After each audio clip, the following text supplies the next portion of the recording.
Crisis convulsiva. Hoy vamos a ver esta patología neurológica que se va a caracterizar por una descarga eléctrica a nivel de la corteza cerebral, ¿no? Una descarga que va a ser anormal, obviamente va a presentar más de lo normal en relación a las repeticiones, se van a ser excesivas, y es a nivel de la corteza. Se acompaña de alteraciones motoras, sensitivas y de la conducta, y al menos, ¿no? En algún momento de su vida un niño va a presentar alguna convulsión, esto en una relación más o menos de 5 a 10%. La clínica que va a haber en estas crisis convulsivas va a depender de la localización, ¿no? De la descarga en la corteza, la extensión de la descarga y el patrón de propagación. Entonces vamos a ver que después de una convulsión, nosotros siempre tenemos que tener en cuenta el periodo posictal, ¿no? Que es un tiempo donde va a haber confusión, va a estar el paciente irritable y puede tener fatiga, ¿no? Entonces no nos olvidemos, el tiempo después de la convulsión se llama periodo posictal. Ahora, las causas, ¿no? Las causas neurológicas pueden ser intrínsecas, ¿no? O extrínsecas. Entonces, las extrínsecas, vamos a ver que está dado por una fiebre alta en niños, puede ser traumatismos o enfermedades metabólicas secundaria a fármacos o infecciones como una meningitis.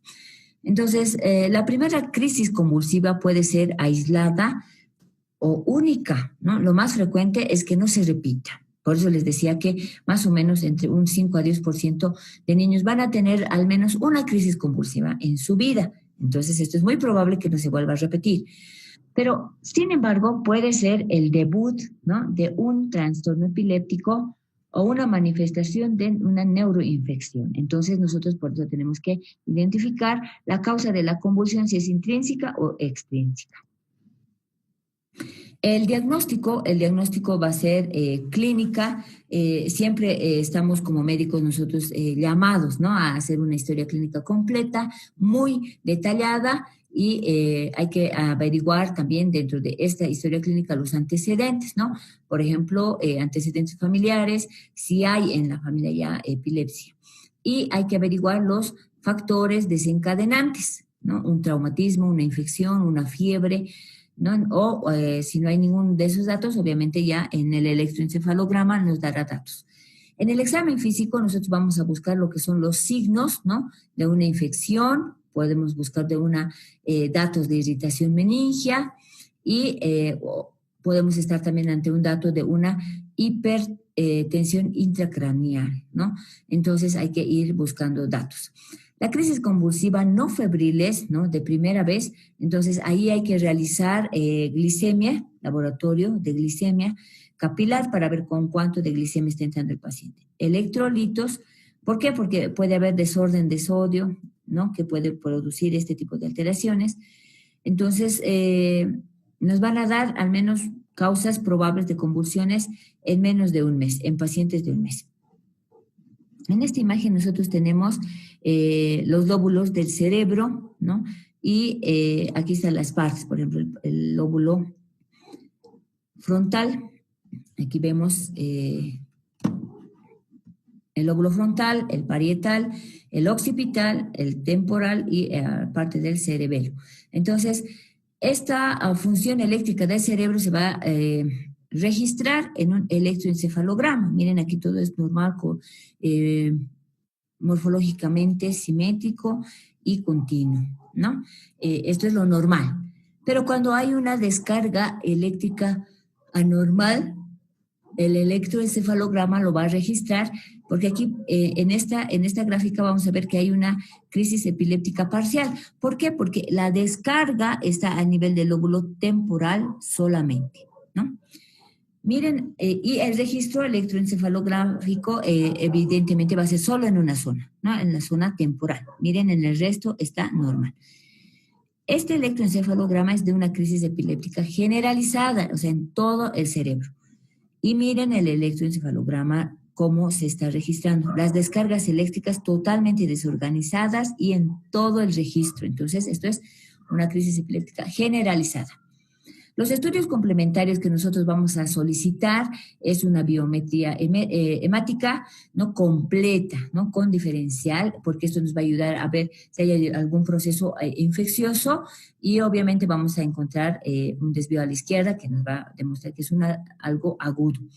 La punción lumbar, ¿no? Esto es en pacientes con signos de irritación meningia o en alteraciones del estado de alerta o de la conciencia, ¿no? En un periodo posictal prolongado donde el paciente no va a recuperar el nivel de conciencia rápido, y en todos los casos de crisis convulsiva neonatal. El neonato ya su edad es un factor de riesgo, ¿no? Y hay que hacer una determinación de amonio y de niveles séricos de antiepilépticos. ¿Por qué? Porque, como les decía, a veces la dosis que uno está utilizando a veces no es la adecuada y puede haber toxicidad o puede haber disminución de la dosis y un mal manejo. La punción lumbar es, bueno, esto es lo ideal, ¿no? Esto se va a realizar a nivel de la vértebra L3, L4 o L4, L5, en algunos casos donde se introduce una aguja en este espacio para poder llegar a lo que es el líquido cefalorraquídeo y extraer una muestra, ¿no? En la posición, el paciente tiene que estar en una posición fetal, bueno, para poder abrir, ¿no? Un poquito los espacios vertebrales e introducir la aguja. El manejo inicial de una crisis convulsiva es cuando bueno, todo el ABC, ¿no? Siempre el ABC. Entonces, pero cuando es una convulsión breve, entonces se va a autolimitar y nosotros tenemos que tener los cuidados respectivos. Si el paciente llega a urgencias, pues ya sin crisis. Sin crisis. ¿Por qué? Porque ha sido leve y ha pasado el periodo incluso posictal, o puede llegar en el periodo posictal. Las crisis que van a durar más de 10 minutos ya no se van a autolimitar, difícilmente, ¿no? Entonces se vuelven refractarias a los anticonvulsivantes, porque ya se va repitiendo el tratamiento, entonces se va haciendo refractaria, ¿no? Entonces el manejo inicial, como les decía, doctores, va a ser en una crisis convulsiva, va a ser el ABC, ¿no? Vía aérea, vía respiratoria y la circulación. Entonces, nosotros, ¿qué vamos a hacer con el niño? Lo vamos si está echado, ¿no? Entonces lo vamos a poner de decúbito lateral y hay que tener algunas mediciones. Por ejemplo, uno es mantener la calma y medir la duración de la convulsión, ¿no? Porque si es menos de 10, entonces va a remitir, va a pasar el periodo posictal y obviamente llevarlo a su control. Pero si es más de 10, entonces hay que llevarlo igual, ¿no? Lo más antes posible, porque esta convulsión va a requerir tratamiento. Bien, el segundo paso, como les decía, es colocarlo de costado, de cúbito lateral, proteger su cabecita y girarlo hacia un lado para evitar broncoespasmos. No poner nada en su boca ni intentar abrirlo. Esto es muy importante porque muchas personas creen que al meter algún trapo o sus dedos en la boca va a evitar que se trague la lengua y todo eso. No, simplemente hay que evitar eso. ¿Por qué? Porque más bien podemos estar dificultando la respiración, ¿no? Lo otro es aflojar la ropa, ¿no? Si es que está con cinturón, chamarras, pantalones muy aprietos, ¿no? En ese momento un poquito de aflojar la chompa, la chamarra, entonces hay que aliviarle. No sujetar al niño ni tratar de detener los movimientos, o sea, solo controlarlo un poco, no apretarlo, sino sujetarlo. Es diferente a estar no apretándolo para que no convulsione, sino simplemente cuidarlo a que no se lastime.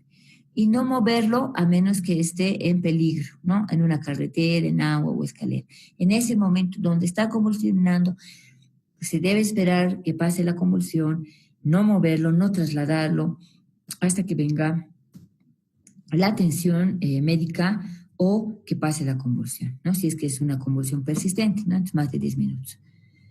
La crisis convulsiva febriles, esta es la causa más común y la más benigna también. Entonces, afecta a 2 a 5% de todos los niños entre los 3 hasta los 5 años. Por eso es importante que controlar la fiebre y no subestimarla. Son desencadenadas, como su nombre mismo lo dice, por la fiebre y esto es según el umbral del niño. Por lo que no existe una cifra térmica específica. Por ejemplo, no podemos decir 39 grados va a convulsionar o 40. Hay niños que convulsionan con 38 e incluso con 37,8. Por eso es importante el umbral del niño para poder determinar una crisis convulsiva febril. Para que sea febril no debe haber una enfermedad intracraneal ni alteraciones metabólicas, ¿no? ¿Por qué? Porque pueden ser esas las causas en realidad de la convulsión. El riesgo de recurrencia en menores de 12 años es del 50% y 30%, ¿no? A medida que va aumentando la edad. Entonces vamos a clasificarla en 2 grupos, las crisis convulsivas febril simple y la febril compleja. La simple es una crisis única, generalizada, clónica o tónico-clónica, durante menos de 15 minutos y que no recurre en las próximas 24 horas. Esa es una simple. La crisis convulsiva febril compleja, ¿no? Vamos a ver que esta ya va a estar determinada ya por algunas otras alteraciones y en el tiempo va a ser... realmente va a persistir más, ¿no? O sea, como la diferencia es que dura más de 15 minutos y se presenta en varios eventos y recurre dentro de las 24 horas o pueden ser crisis parciales que vamos a estar evidenciando. La primera crisis convulsiva sin causa aparente es otra de las crisis que nosotros tenemos que atender. ¿Por qué? Cuando no hay fiebre, entonces, ¿cuál es la causa? Metabólica, infecciosa, entonces tenemos que hacer un estudio minucioso. Entonces, es la causa neurológica más frecuente, ¿ya? La primera crisis puede ser aislada o única y no volver a repetirse, o ser, como les decía, el debut de un síndrome epiléptico. Casi el 1% de los niños y adolescentes van a tener una crisis en su vida. En relación al laboratorio, nosotros vamos a actuar según las circunstancias, ¿no? Por ejemplo, hay que pedir electrolitos, BUM, creatinina, examen toxicológico, biometría hemática, hay que hacer una punción lumbar, ¿no? Esto se recomienda en menores de 6 meses de edad y sin signos meningios, ¿no? O pérdida de la conciencia o ante datos de focalización. Entonces, estos sí son datos y son indicaciones para pedir una PL. ¿Por qué? Porque ante un signo meningio, obviamente hay que pedir por sospecha de meningitis, cuando está alterada la conciencia o signos de focalización. Sí se hace PL. En estos casos se deberá realizar, por lo menos, antes de la punción, sí se debe realizar la tomografía de cráneo, que nos va a dar datos muy importantes, porque la punción lumbar se debe hacer con mucho cuidado y no es fácil, ¿no? En los niños porque pueden estar irritables, no colaboran, entonces es un poquito más complicado. Entonces, para que pueda quedar claro el concepto, las punciones lumbares se va a recomendar en menores de 6 meses de edad, ¿no? O en casos de que haya signos clínicos que me orienten, ¿no?, a una meningitis o haya pérdida de la conciencia o datos de focalización. Sin embargo, si lo voy a hacer, entonces primero realizar la tomografía para que pueda tener mucho más orientación en el diagnóstico. Los factores de riesgo es muy importante para poder conocer, por ejemplo, menores de 2 años. Convulsiones febriles complejas, ¿no?, que son recurrentes, que ya ha habido antecedente de convulsión febril. Retraso mental, antecedentes familiares, ¿no?, de epilepsia, las crisis parciales, ¿no?, o crisis de larga duración, exploración neurológica o electroencefalograma anormal, ¿no?, Y miren, doctores, es un caso, dato importante, que el 50% de los casos no amerita tratamiento solo en casos de recidivas. Entonces, tampoco no hay que tenerle miedo a convulsionado y uno piensa que es la peor situación que uno puede vivir, pero ya conociendo, entonces uno puede actuar de manera prudente, ¿no? Prudente y con precisión, ¿no? Entonces aquí está un dato de ausencias que tampoco nosotros tenemos que descuidarnos. Las convulsiones neonatales, miren, están presentes de 1.8 a 3.5 de casos por 1.000 recién nacidos, es un 10 a 20%, ¿no? De estos pacientes van a evolucionar a algún tipo de epilepsia, o sea, solo el 10 a 20%, ¿no? Las causas pueden ser una hemorragia del sistema nervioso central, encefalopatía, ¿no? Hipóxica isquémica, infecciones o trastornos metabólicos. Los exámenes que vamos a requerir aquí es un electroencefalograma, una tomografía, puede ser una resonancia magnética, hay que pedir glucosa, electrolitos, obviamente un examen de sangre completo, hemocultivo, ¿no? Examen de orina o urocultivo cuando estamos sospechando de una infección y examen toxicológico para identificar el germen que estamos buscando, ¿no? La epilepsia ya como tal, como enfermedad, es una enfermedad cerebral, ya intrínseca, ¿no? Caracterizada por la predisposición para generar convulsiones. O sea, hay una predisposición del niño. O sea, esto ya es una enfermedad. Esto sí es diagnóstico, ¿no? El diagnóstico, por lo menos, vamos a hacerlo cuando hay 2 eventos convulsivos sin ningún factor predisponente, con una separación mínima de 24 horas. Cuando la mamá viene y nos dice, mi hijito ha convulsionado la anterior semana, y hoy nuevamente convulsiona. Entonces estoy ante una alta sospecha de epilepsia por la forma de diagnóstico. 2 eventos convulsivos sin factores predisponentes. O sea, mi hijito no estaba resfriado, no ha hecho fiebre, no se ha caído, entonces no hay causa, estaba bien, tranquilo, viendo tele o en su cuarto y ha empezado a convulsionar. Entonces, ese es el dato, que no hay otro factor precipitante y por lo menos no hay una separación mínima de un día. Entonces, la vamos a clasificar la epilepsia en parciales y generalizadas, según la presentación clínica y la electroencefalografía que tengan, ¿no? Esta epilepsia, como enfermedad cerebral, va a afectar al 1% de la población, o sea, es poquísimo, ¿no? Pero como les digo, no tenemos que subestimar a ninguna enfermedad. Entonces, los síndromes epilépticos del lactante, ¿no? Que nosotros vamos a estar y tener en cuenta es este, ¿no? El síndrome de West, que es el principal, ¿no? Presente en 1 de cada 6.000 recién nacidos. La causa es una esclerosis tuberosa, una encefalopatía o hipóxico-isquémica, puede ser, ¿no? La encefalopatía hipóxica o isquémica, o ambas, ¿no? La triada característica de este síndrome de West es el espasmos infantiles, deterioro psicomotor y el electroencefalograma con ipsarritmias, ¿no? El inicio va a ser entre los 3 a 7 meses y el tratamiento es basado en vigabatrina, el valproato, ¿no? Y la ACTH, ¿no? Entonces vamos a utilizar esos medicamentos.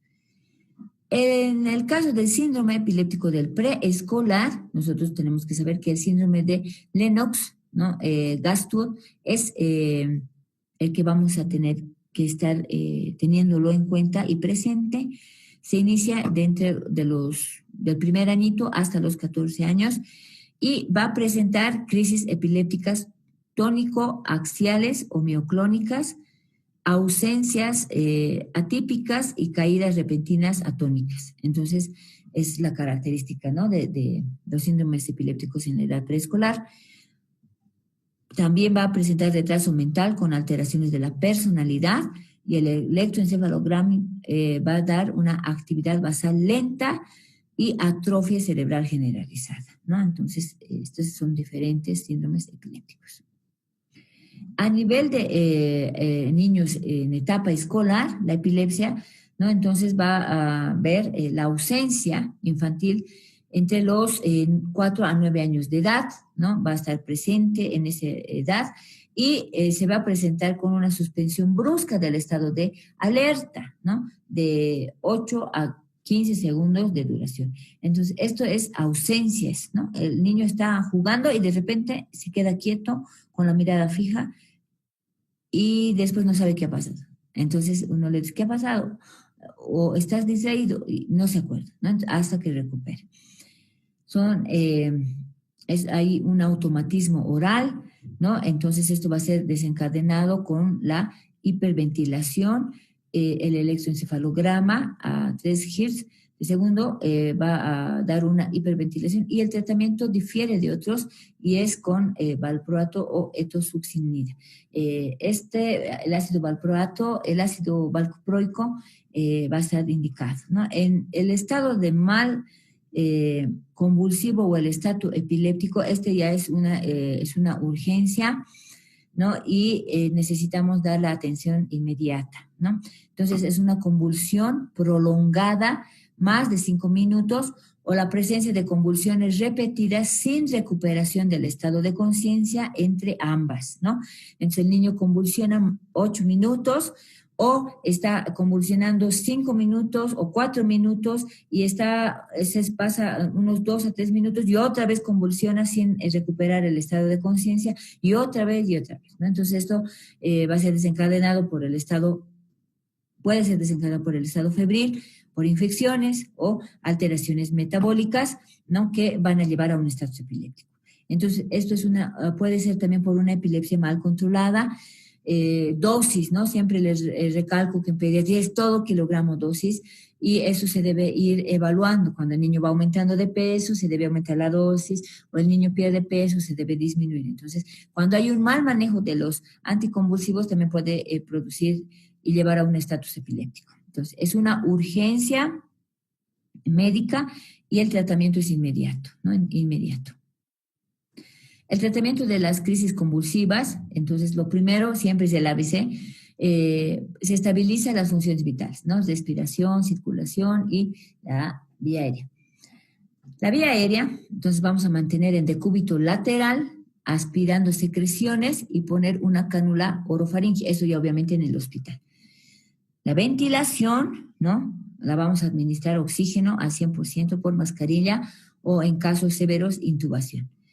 La circulación, hay que hacer una canalización por vía venosa, se puede administrar solución dextrosa al 5%, valorar la perfusión periférica, el pulso, frecuencia cardíaca y presión arterial. Vamos a determinar la glicemia, ¿no? Por tira reactiva, porque puede estar ante una hipoglicemia, y se debe extraer sangre para el laboratorio porque necesitamos electrolitos, pH, gases, bicarbonato, urea, creatinina y los niveles de anticonvulsivantes. Como vuelvo a decir, a veces el mal control de la epilepsia puede desencadenar estos episodios, ¿no?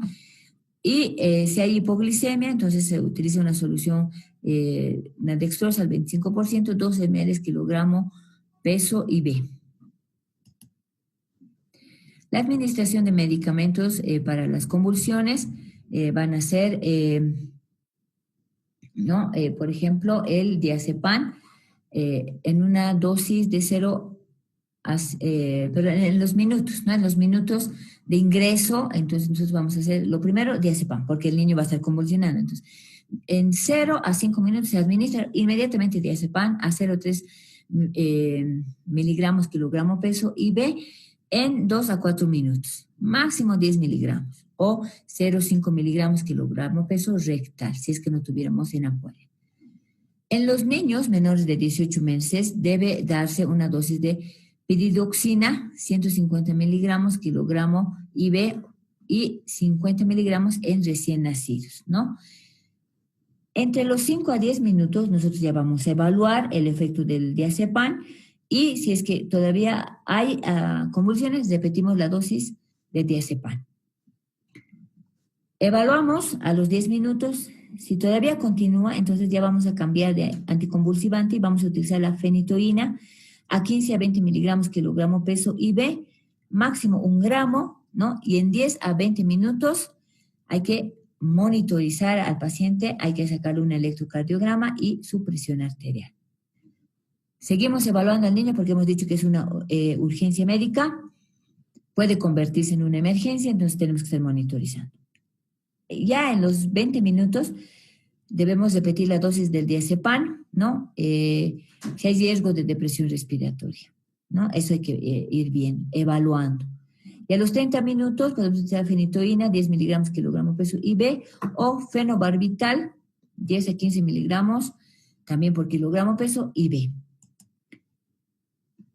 Esto es importante, ¿no? A partir de ese tiempo se considera un estatus epiléptico. O sea, a los 30 minutos de que yo he estado tratando, dando medicamento, cambiando anticonvulsivante, entonces, a partir de ese tiempo que yo estoy viendo que no está reaccionando, entonces lo considero un estatus epiléptico y esto debe proceder, porque esto ya es una emergencia, a intubar, ¿no? Puedo empezar a intubar o puedo empezar a utilizar ya otro tipo de anticonvulsivantes como los barbitúricos, ¿no?